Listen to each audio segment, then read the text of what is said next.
Hello and welcome to John's Author Diary. This is another special episode. So I talked about my ups and downs for 2019, had a bit of a review. Now what I want to do is just have a quick episode where I talk about some of my favourite books of the year, of which there have been quite a few. So Prince of Thorns by Mark Lawrence, I really enjoyed reading that. That was a great fantasy series, kind of grimdark, epic fantasy, nice short snappy read. So I haven't read any more books in that series, so I will have to revisit that. I also reread Moby Dick, which I still think is one of my favourite books of all time. I know it's not for everyone, but I loved it. I also read The Way of Shadows by Brent Weeks, which was the first book in his Night Angel trilogy. I need to read more of those books. I really enjoyed those. I think that's one of those books I'm going to have to go back to and deconstruct, because I think there's going to be a lot in there that I can learn from. I read The Success Principles by Jack Canfield, which was really good. There was a few things in there that I thought were just a bit too out there in terms of woo-ness, but on the whole, solid book, well worth reading. There's also The Daughter of Eden by Chris Beckett that I read. This was really good sci-fi. Now this was the third book in a series, so I'd recommend going back to Dark Eden, which is the first book in that series. Really unique story, really unique world building. I'd recommend checking that out. I read Catcher in the Rye again by J.D. Salinger. This was a book I originally read when I was 15 and had just been expelled from school, so it resonated a lot with me.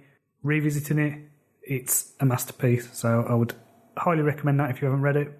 It might have just hit me at the right time when I was a kid. I don't know, but it's a brilliant book. I read a book called The Queen's Poisoner by Jeff Wheeler that I really enjoyed as well. This was a young adult fantasy, and I've been told by a lot of people that my writing style for my fantasy stuff is very similar kind of storytelling, similar kind of pacing, and yeah, it's good. So yeah, we'll take that as a compliment. I really enjoyed The Sudden Appearance of Hope by Claire North. That was a sci-fi novel that I think was basically framed as a literary fiction, but it's clearly science fiction. Very good though, very well written. Really enjoyed the story. It's about a woman who no one remembers after they see her, so memories of her fade from people's minds very quickly, which gave her an opportunity to become an international jewel thief. There was also Fingerprints of the Gods by Graham Hancock.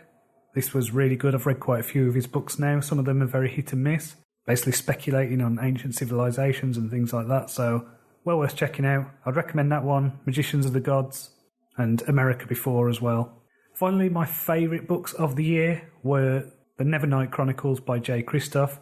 I've not been able to read any fiction since then, just because it was so good. It's a story about a female assassin, fantasy world. It's got a lot of world building involving a city being in the skeleton of a god.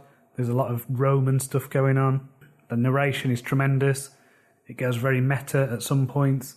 It's very clever, very well written. The story is great, really emotional storytelling. The only thing I'd say is it's violent, it's bloody, there's bad language, and there's smut. So if you get easily offended by things, just don't read it. So that's my books for 2019. I've really enjoyed them. There are quite a few others that I read, like The Inevitable by Kevin Kelly and This Is Marketing by Seth Godin, are also worth a mention. So until next time, cheerio.